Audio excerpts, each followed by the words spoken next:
본문의 말씀은 분노한 하나님의 외침과 같죠. 너희 어머니와 논쟁하고 논쟁하라. 그는 내 아내가 아니요 나는 그의 남편이 아니니라.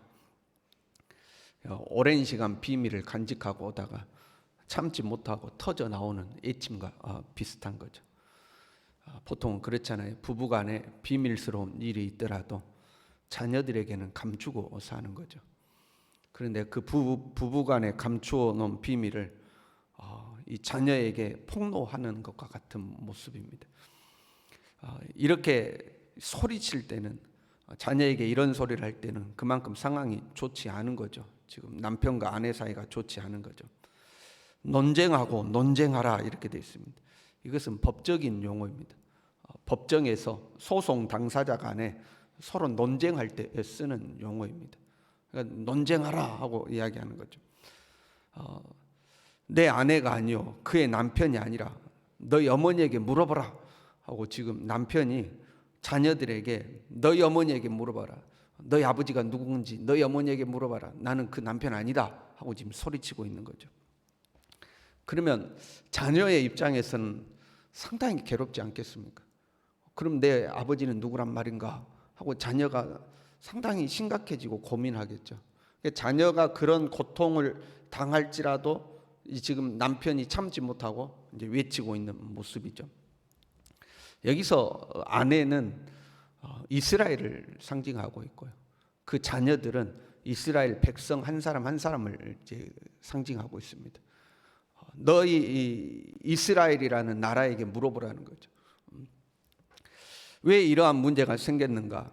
이렇게 이야기해요. 음란을 제거하지 않으면 벌거벗겨서 나던 날과 같게 할 것이다. 그 음란을 제거하지 않으면 이렇게 할 것이다. 음란 때문이라는 거죠.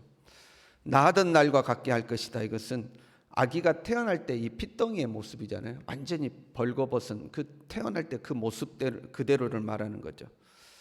이스라엘에게 있어서 태어나던 날이란 애굽에서 노예 생활하다가 출애굽하던 날을 말하고 있습니다. 이스라엘이라는 이 국가가 태어난 날은 출애굽대로 이스라엘은 인식을 하고 있습니다. 에스겔은 이 출애굽과 관련해서 에스겔 16장에 이렇게 표현했어요. 마치 아기가 강보로 쌓여 있지도 않고 아무렇게나 핏덩이로 들에 버려져 있는 것 같다고 이렇게 표현을 했어요. 이스라엘의 애굽에서의 이 상황이죠. 그런 이스라엘을 하나님께서 출애굽시켰다. 태어나도록 한 거죠. 그러니까 벌거벗겨서 그 나던 날과 같게 하겠다는 것은 출애굽 전의 모습, 애굽에서 노예로서 비참하게 살던 그 시절, 그렇게 다시 너희를 만들어 버리겠다, 이제 그런 말씀인 겁니다. 왜 이스라엘은 그러면 음행하였는가?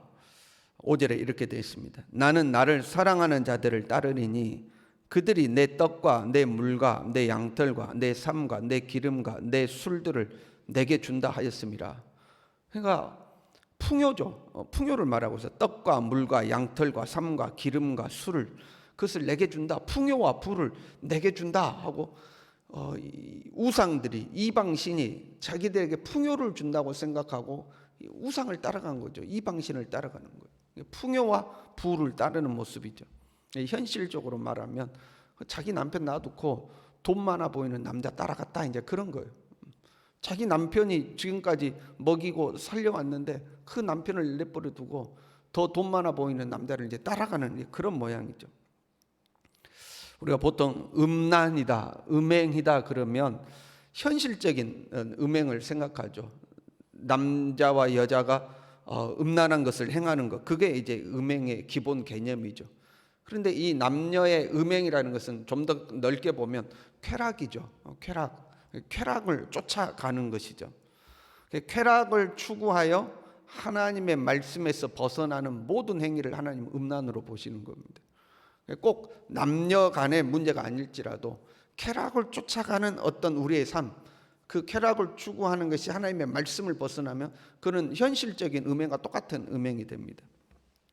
그러면 영적인 음행은요, 영적인 음행은 하나님이 아닌 다른 것을 따라가는 것, 하나님이 아닌 다른 것을 따라가는 것. 이게 대표적인 게 우상 아닙니까? 하나님이 아닌 다른 신을 섬기는 것, 하나님이 아닌 다른 우상을 쫓아가는 거예요. 그걸 이제 영적인 음행이라고 그러죠.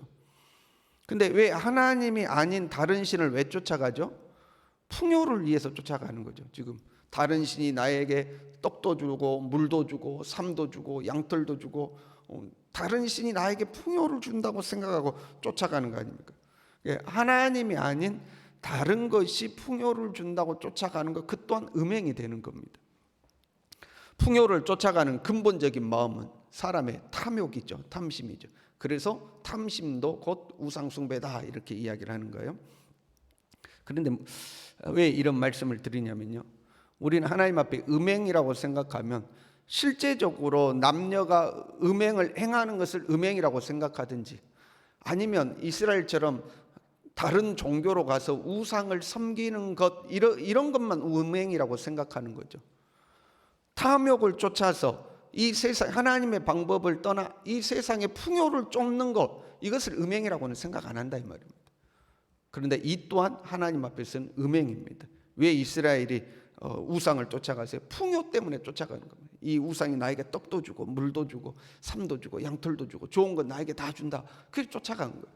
하나님을 떠나 풍요를 쫓는 것, 이 또한 음행입니다. 보세요. 어떤 사람이 정직해요. 아주 고상해요. 성실해요. 아주 열심히 살아요. 그래서 재물도 없고 부도 없고 그런다 이 말이에요. 누가 보더라도 반듯하고 성실하게 살아요. 그럼 누구도 그 사람이 영적으로 음행을 행한다고 생각하지 않죠. 정직하고 성실하니까. 그런데 이 사람은 자기 마음으로 자기의 힘과 자기의 노력으로 재물을 얻었다고 생각하는 거예요.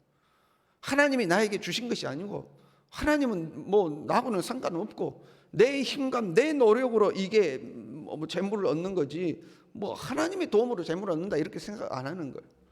그러면 이 사람은 실제적으로 쾌락을 추구하는 어떤 남녀 간의 음행을 행하지는 않았을지라도 영적으로 보면 음행을 행하고 있는 거예요. 자기 자신이 우상인 거죠. 이 사람은 내 힘으로 산다, 내 능력으로 산다, 봐라 내 능력을 봐라 이거죠. 자기 자신이 우상이 되어서 영적으로 음행을 행하는 것이 되죠.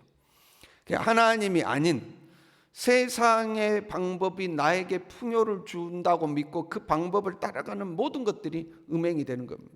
하나님이 아니라 다른 것이 나에게 물도 주고 밥도 주고 양털도 주고 삶도 주고 준다 이 말이야. 그걸 쫓아가는 것을 하나님은 지금 음행이라고 보고 있는 겁니다.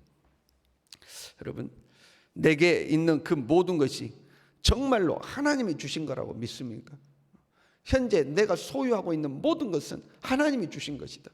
그리고 앞으로 소유하게 될 모든 것도 하나님이 주신 것이다. 정말로 그렇게 믿으십니까? 그 이론적인 거 말고요. 교리적으로 내가 가진 모든 것은 하나님의 것이다. 그냥 배워서 아는 것 말고요. 정말로 내 마음 중심으로부터 모든 건 하나님의 것이다. 그리고 앞으로 내가 살아가는 동안 수고하고 땀 흘려서 얻는 그 모든 것도 하나님이 내게 주신 것이다. 앞으로도 하나님이 내게 주실 것이다. 진짜로 우리 마음으로부터 정말로 하나님이 주신다고 믿느냐 하는 거죠. 그냥 성경 말씀에 그렇게 써 있으니까 그런가 보다 하지만 정말 내 마음 이 어떤 한 구석에는 무슨 하나님이 줘, 내가 고생해서 얻은 것이지, 혹시 그런 마음 갖지 않냐 이 말이죠. 근데 혹시라도 우리가 하나님이 주신 것이 아니고 내 힘으로 산다고 생각하는 마음이 있으면 우리는 그걸 대수롭지 않게 여긴다 이 말이죠. 뭐 그럴 수도 있지 이렇죠. 그런데 하나님은 그것을 심각한 음행으로 본다 하는 거죠. 심각한 음행으로 보는 거죠. 8절에요. 곡식과 새 포도주와 기름은 내가 그에게 준 것이요 그들이 바알을 위하여 쓴 은과 금도 내가 그에게 더하여 준 것이거늘 그가 알지 못하는도다. 하나님이 주셨는데 모른다 이 말이에요. 하나님이 주기는 뭘 줘? 내가 고생해서 얻은 거지. 그렇게 생각하는 거죠. 하나님이 채우기는 뭘 하나님이 채워? 내가 땀 흘려서 번 것이지. 그렇게 생각하는 거죠. 하나님은 그것을 음행이라고 하는 거죠. 그래서 하나님은 조치를 취하셔요. 어떤 조치를 취하시는가? 6절에 이렇게 되어 있습니다. 내가 가시로 그 길을 막으며 담을 쌓아 그로 그 길을 찾지 못하게 하리니 그가 그 사랑하는 자를 따라갈지라도 미치지도 못하고 만나지도 못하게 할 것이다. 그러니까 예전에는 그 사랑하는 자 만나러 가면 만날 수 있었고 그렇게 됐는데 하나님이 이제는 아예 딱 차단해가지고 못 만나게 하겠다는 거. 관계가 깨지도록 만드는 것을 말하는 거예요. 그동안 좋은 관계가 깨지는 거죠. 9절에는요, 내 곡식, 포도주, 양털, 삶을 도로 찾고 빼앗으리라. 더 이상 좋은 것이 들어오지 않도록 하는 겁니다. 곡식이 익을 때 포도주가 맛들 시기에 이제는 곡식을 추수하겠구나, 이제는 포도주를 거둘 수 있겠구나 기대하고 있는데 수입이 안 들어오는 거예요. 예전처럼 수입이 들어오지 않는 거예요. 12절에는요, 내게 준 값이라 하던 포도나무와 무화과나무를 거칠게 하여 수풀이 되게 하며 들짐승들이 먹게 하리라. 이미 예전에 내가 수고하여 벌어놓은 것들, 내 고생의 대가라고 생각하고 받아놓은 것들이 더 이상 쓸모없이 거친 들이 되도록 만들어버린 거예요. 이미 가지고 있는 것도 다 황폐해져 버리는 겁니다. 10절에는요, 내가 그 수치를 그 사랑하는 자의 눈앞에 드러내리니 벌거벗겨서 수치를 당하도록 하는 겁니다. 세상 사람들 앞에 부끄러움을 당하도록 만들어버리겠다는 거예요. 그동안 좋은 관계 다 깨져버립니다. 그동안 수고해서 기대했던 수입이 더 이상 들어오지 않습니다. 이미 가지고 있는 것도 다 몹쓰게 만들어버립니다. 사람들 앞에 수치를 당하도록 만듭니다. 광야같이 마른 땅같이 목말라 죽게 만드는, 아무도 나를 도와줄 사람이 없도록 만든다는 겁니다. 왜요? 하나님의 은혜를 잊어버렸기 때문입니다. 우리는 하나님 앞에 죄를 생각할 때 큰 죄, 도둑질하거나 실제로 간음을 행하거나 이런 것만 큰 죄라고 생각하죠. 그런 거 하지 않고 그냥 이렇게 평범하게 살아가면 큰 죄가 아니라고 생각하는 거예요. 그런데 하나님 앞에 살인하고 도둑질하고 간음한 거, 이거 큰 죄잖아요. 그거와 견주어도 될 만큼 큰 죄가 뭐냐? 하나님의 은혜를 잊어버린 죄라는 거예요. 하나님의 은혜를 잊어버린 것도 심각한 죄인 거예요. 하나님께서 이스라엘을, 핏덩이 같은 이스라엘을 출애굽시켜서 가나안에 정착시키고 하나님이 부도 주고 이 풍요도 주고 다 줬는데 하나님이 줬다고 생각하지 않고 딴 남자 만나러 이제 다니는 거예요. 하나님의 은혜를 잊어버린 거예요. 하나님이 이것을 큰 죄로 보시는 거죠. 신명기 8장 11절부터 이렇게 돼 있죠. 네 하나님 여호와를 잊어버리지 않도록 삼갈지어다. 네가 먹어서 배부르고 아름다운 집을 짓고 거주하게 되며 또 내 소와 양이 번성하며 내 은금이 증식되며 내 소유가 다 풍성하게 될 때에 네 마음이 교만하여 네 하나님 여호와를 잊어버릴까 염려하노라. 그러나 네 마음에 이르기를 내 능력과 내 손의 힘으로 내가 이 재물을 얻었다 말할 것이라. 네 하나님 여호와를 기억하라. 그가 네게 재물 얻을 능력을 주셨습니다. 그 모든 거 하나님이 주셨다. 잊지 말아라. 잊지 말아라. 하나님은 강조하고 계시는 거죠. 다시 한번 우리가 우리 자신을 점검해야 돼. 나는 정말로 하나님이 주셨다고 믿는 거예요. 지금의 내 삶을 하나님이 주신 것이다. 하나님의 은혜로 여기까지 온 것이다. 저와 여러분이 그것을 확실히 믿냐 하는 거죠. 확실히 하나님의 은혜다 믿냐 하는 거죠. 만약에 그렇지 않다면, 정말로 내 손의 힘과 능력으로 내가 이 재물을 얻었다 이렇게 생각한다면 이거는 하나님이 보실 때는 심각한 문제죠. 심각한 문제. 음행과 동일한 문제인 겁니다. 이 새벽 우리 자신의 마음을 다시 점검할 수 있기를 바랍니다. 내가 살아가는 모든 것이 하나님의 은혜입니다. 하나님의 은혜입니다. 이 하나님의 은혜에 감사하는 저와 여러분이 될 수 있기를 바랍니다. 기도하겠습니다.